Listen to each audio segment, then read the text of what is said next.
La pierre tombale était encore en train d'être gravée quand la suivante est tombée. Ali Larijani, l'homme le plus puissant encore debout dans la République islamique, après l'assassinat du guide suprême Ham, le 28 février, a été tué pendant la nuit dans des frappes aériennes israéliennes sur Téhéran. Avec lui a aussi disparu Ghulam Raza Solomani, commandant du Basij, la milice intérieure de 700 000 membres qui sert depuis des décennies de point de fer du régime iranien contre sa propre population. 2 des derniers piliers porteurs de la République islamique ont été éliminés en une seule nuit. Israël appelle cela une décapitation. L'Iran appelle cela un martyre. Les analystes appellent cela tout autre chose, un moment qui ne s'inverse pas. Parce que voici le fond du problème. Israël et Washington ne sont pas seulement en train de tuer des dirigeants. Ils sont en train de démanteler une architecture. Et cette architecture se moque de savoir qui remplacera le prochain nom sur la liste. Ce à quoi on assiste en ce moment n'est pas une guerre avec une porte de sortie. C'est une machine qui a été mise en marche. Et personne, à Washington, à Jérusalem, à Téhéran ou à Bruxelles, n'a trouvé où se trouve l'interrupteur pour l'arrêter. La frappe de la nuit dernière compte pour ce qui vient exactement de se produire, pour la raison pour laquelle Téhéran n'avait jamais pleinement anticipé un tel niveau de décapitation, et pour la raison pour laquelle le monde, dans lequel tout le monde se réveille aujourd'hui, a une structure différente de celui dans lequel on se réveillait il y a 3 semaines quand cette guerre a commencé.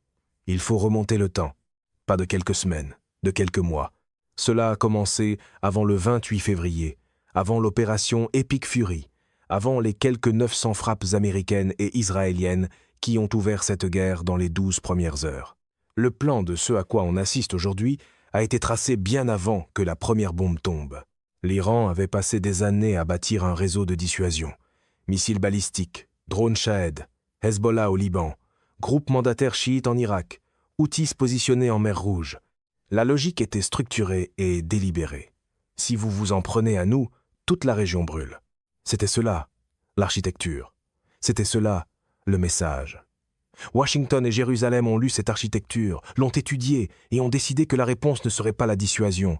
Ce serait la décapitation. Le 28 février, les frappes d'ouverture ont tué le guide suprême Ham dès le premier jour de la guerre. Des responsables iraniens l'ont confirmé en quelques heures. Ali Larijani, le vétéran de l'appareil politique, ancien négociateur nucléaire, ancien président du Parlement, l'homme qui avait navigué dans tous les courants politiques de la République islamique pendant 30 ans, s'est avancé pour diriger le Conseil suprême de sécurité nationale de l'Iran et est devenu, en pratique, le commandant de guerre de facto de l'État iranien.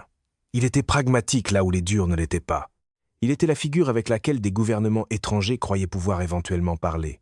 L'ancien ambassadeur jordanien Rod al-Hussein l'a décrit comme l'une des rares personnes avec lesquelles la communauté internationale pouvait communiquer. Il était, dans le langage de l'analyse stratégique, une soupape de pression. Et maintenant, cette soupape de pression a disparu. Pièce numéro 1, l'échelle de la décapitation. Ce qui s'est produit dans la nuit du 17 mars n'était pas une simple frappe chanceuse. Selon l'armée israélienne, la frappe aérienne qui a tué Larijani a été menée par l'armée de l'air israélienne sur la base de renseignements précis. En même temps, une frappe distincte a visé une tente de campagne utilisée comme poste de commandement improvisé du Basij, parce que le général Ghulam Raza Solomani et ses commandants avaient abandonné leur base fixe, sachant qu'elles étaient déjà cartographiées pour être détruites. Les Israéliens l'ont trouvé quand même. Le ministre israélien de la Défense, Israel Katz, a confirmé les 2 éliminations et a formulé la stratégie en termes très clairs. Les dirigeants du régime sont éliminés et leurs capacités sont neutralisées. Ce n'était pas de l'improvisation. C'était une liste traitée méthodiquement, de Ham au premier jour jusqu'à Larijani et au commandant du Basij aux 18 jours. Ce que cela signifie vraiment, c'est qu'Israël et les États-Unis parient que si l'on élimine assez vite un nombre suffisant de décideurs, la machine s'enraye. Téhéran ne peut plus coordonner. La structure de commandement se fracture. La machine de guerre ralentit. Les éléments observés au cours des 3 premières semaines suggèrent que ce pari n'a pas encore porté ses fruits. L'Iran a toujours des missiles balistiques dans les airs. Des drones survolent toujours la zone verte de Bagdad. Pièce numéro 2, le détroit et l'isolement. Le 6 mars, les alliés de l'Organisation du traité de l'Atlantique Nord, l'OTAN, ont officiellement rejeté la demande du président Trump d'envoyer des navires de guerre pour aider à rouvrir le détroit d'Ormuz. La position de l'Allemagne était sans ambiguïté. Cette guerre n'a rien à voir avec l'OTAN. Le Premier ministre britannique Keir Starmer a déclaré que ce n'est pas une mission de l'OTAN, et que cela ne le sera pas. Le Japon, l'Australie, la France et l'Italie ont suivi. La Grèce a refusé catégoriquement. Trump avait averti qu'une réponse négative serait très mauvaise pour l'avenir de l'OTAN. Les Alliés lui ont donné une réponse négative quand même. Voilà la pièce que le tableau opérationnel de cette guerre dissimulait derrière les images du champ de bataille. Washington a lancé l'opération Epic Fury sans consulter ses partenaires traditionnels de l'Alliance. Cela n'est pas passé par l'OTAN. Aucune coalition n'a d'abord été bâtie. Et maintenant, après 3 semaines, avec un détroit d'Ormuz partiellement perturbé, avec des prix du pétrole qui montent pendant que des frappes iraniennes touchent les infrastructures énergétiques du Golfe, Washington demande à ses mêmes partenaires d'envoyer des navires dans une guerre à propos de laquelle ils n'ont pas été consultés et qu'ils n'ont pas appuyé. Les Alliés ont refusé. Et ce silence, dans le langage de la politique des alliances, était assourdissant. Menacer ses alliés après avoir sauté l'étape de la consultation, ce n'est pas une grande stratégie. C'est sa version en salle de presse. Pièce numéro 3. Le porte-avions et les fissures. L'USS Gerald R. Ford est maintenant déployé depuis près de 10 mois. C'est l'un des 2 principaux porte-avions américains opérant dans les eaux, entourant l'Iran pendant ce conflit. Vers le 12 mars, un incendie s'est déclaré dans la buanderie principale du navire et a brûlé pendant plus de 30 heures, se propageant par les systèmes de ventilation à plusieurs sections du bâtiment, y compris les quartiers de l'équipage. Selon des reportages du New York Times et du Washington Post, plus de 600 marins ont perdu leurs espaces de couchage dans l'incendie et dorment depuis sur des planchers et des tables un peu partout dans le navire. 2 marins ont été soignés pour des blessures. Le porte-avions est maintenant à quai de façon temporaire pour des réparations. Ce n'est pas un échec militaire catastrophique, mais c'est un signal.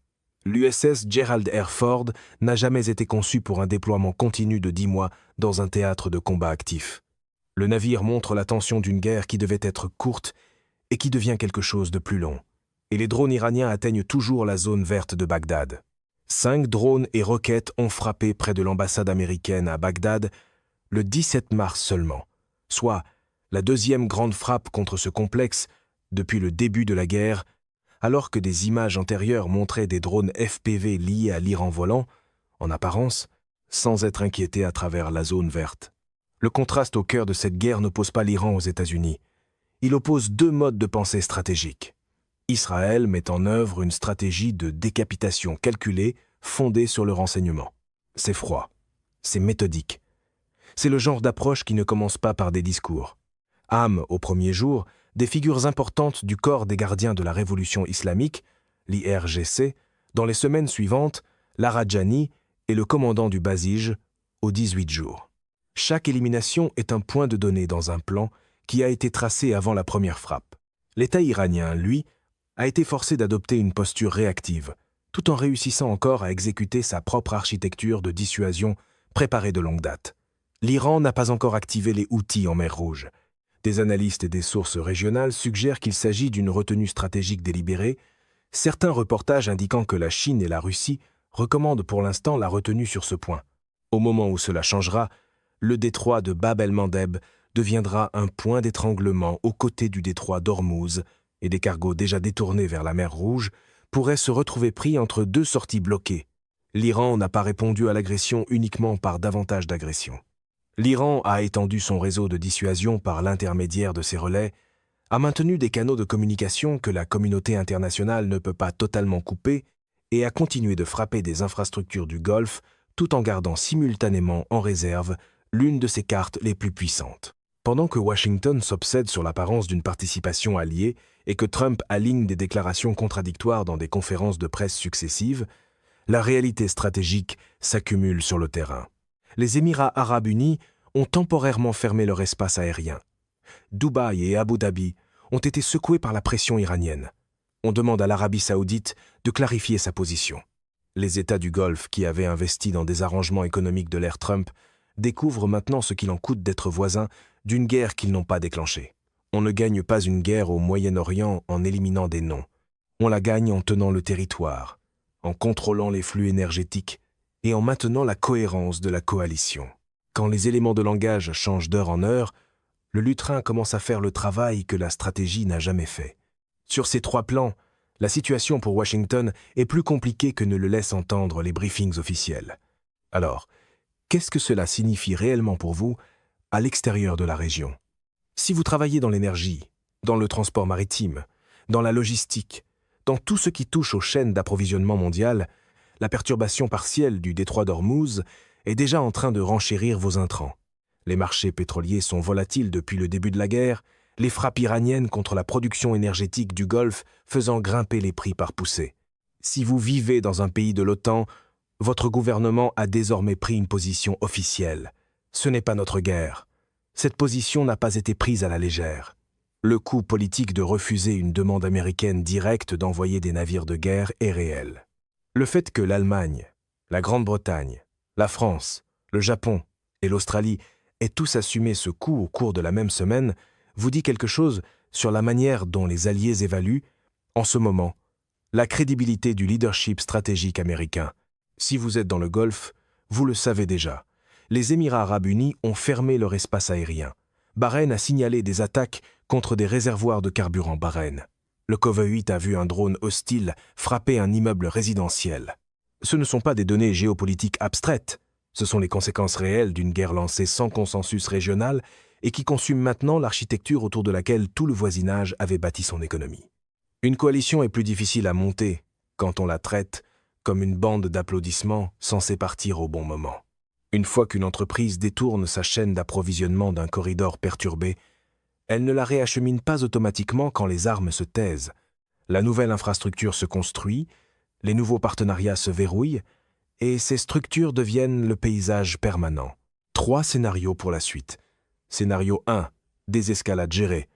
Les milieux d'affaires, les souverains du Golfe et les acteurs diplomatiques en coulisses imposent un mécanisme de refroidissement. Les 2 camps déclarent avoir obtenu assez pour pouvoir se retirer du rythme d'échange le plus destructeur. Un cadre qui sauve la face émerge, possiblement par l'entremise d'un intermédiaire comme Oman ou le Qatar. Les dommages structurels à la relation entre les États-Unis et l'OTAN, ainsi qu'au leadership iranien, demeurent, mais la phase cinétique ralentit. Les nouveaux partenariats formés pendant la guerre ne se dissolvent pas. Ils deviennent la base. Scénario 2, cascade de réalignement régional. Les États du Golfe, après avoir absorbé en même temps les frappes iraniennes et la pression américaine, commencent à recalibrer leurs architectures de sécurité pour s'éloigner d'une dépendance exclusive envers Washington. D'autres puissances intermédiaires en Asie, en Europe et dans le Sud global accélèrent des cadres parallèles en matière de sécurité énergétique et de routes commerciales. Les États-Unis demeurent la plus grande puissance militaire sur Terre, mais leur rôle de nœud central incontesté de l'ordre régional se contracte discrètement. Le vide ne reste pas vide. Scénario 3. La spirale que personne ne veut nommer à voix haute. L'Iran active les Houthis en mer Rouge, Bab el-Mandeb se ferme. Des cargos pris entre 2 points d'étranglement déclenchent une crise mondiale du transport maritime. Le réseau de relais iranien en Irak s'intensifie. La zone verte de Bagdad devient intenable pour la présence diplomatique américaine. Israël entre dans le sud du Liban avec l'ensemble de ses forces terrestres, avec 450 000 réservistes déjà appelés. La guerre s'étend d'un face à face bilatéral, États-Unis, Israël, Iran, à une conflagration régionale sans plafond évident. C'est le scénario dans lequel les généraux et les amiraux qui glissent, semble-t-il, des options de sortie dans les briefings quotidiens de guerre de Trump ne sont pas alarmistes, ils sont professionnels. La relation entre Washington et l'architecture de l'ordre moyen-oriental qu'il a bâti pendant 50 ans ne reviendra pas à la base de référence d'avant le 28 février. Il y a une raison pour laquelle les professionnels continuent de rédiger des plans de sortie pendant que les micros continuent de rédiger des phrases de victoire. Même si tous les canons se taisaient demain, la leçon a déjà été retenue. On ne met jamais tous ses œufs stratégiques dans le même panier. Une fois que des solutions de rechange sont construites, une fois que de nouvelles routes d'approvisionnement sont tracées et que de nouveaux partenariats sont signés, elles ne disparaissent pas quand la crise passe. Elles deviennent la nouvelle norme. Ali Larijani était l'homme que les dirigeants iraniens restants croyaient capable, à terme, de négocier une porte de sortie. Il était pragmatique dans un système qui récompense difficilement le pragmatisme. Les analystes soutiennent que sa mort pourrait durcir ce qu'il reste du corps décisionnel iranien plutôt que l'affaiblir, parce que la voix modérée dans la pièce a été retirée. Israël n'a pas commencé cette guerre parce qu'il en avait calculé l'issue avec certitude. Israël a commencé cette guerre parce qu'il a jugé que le risque d'attendre était plus grand que le risque d'agir. La question qui définira les 6 prochains mois est de savoir si ce calcul tient. La vraie question est de savoir si Washington a démantelé l'Iran ou s'il a démantelé les conditions dans lesquelles l'Iran aurait éventuellement pu choisir une autre voie. Une autre question est de savoir si la stratégie de décapitation rend la République islamique plus faible ou simplement plus désespérée et moins prévisible. L'habitude pro-Trump de confondre un message plus bruyant avec un contrôle plus ferme paraît particulièrement mince dans une guerre aussi complexe. Et si les Alliés prennent déjà leur distance maintenant, dès la 3e semaine, à quoi ressemblera la semaine 10 ? Les prochains chapitres de cette histoire, que l'Iran active ou non les Houthis, que l'USS Gerald R. Ford retrouve ou non son statut opérationnel, qu'un canal diplomatique du Golfe produise ou non un cadre de cessez-le-feu, ou qu'Israël ouvre ou non une offensive terrestre complète au Liban, arrive rapidement. Les guerres ne ralentissent pas juste parce qu'une salle de briefing essaie encore de les maîtriser à coups de narration. Cette histoire ne ralentit pas. Ce contenu est un commentaire et une analyse à des fins d'information seulement. Il ne constitue pas un avis financier, juridique ou géopolitique.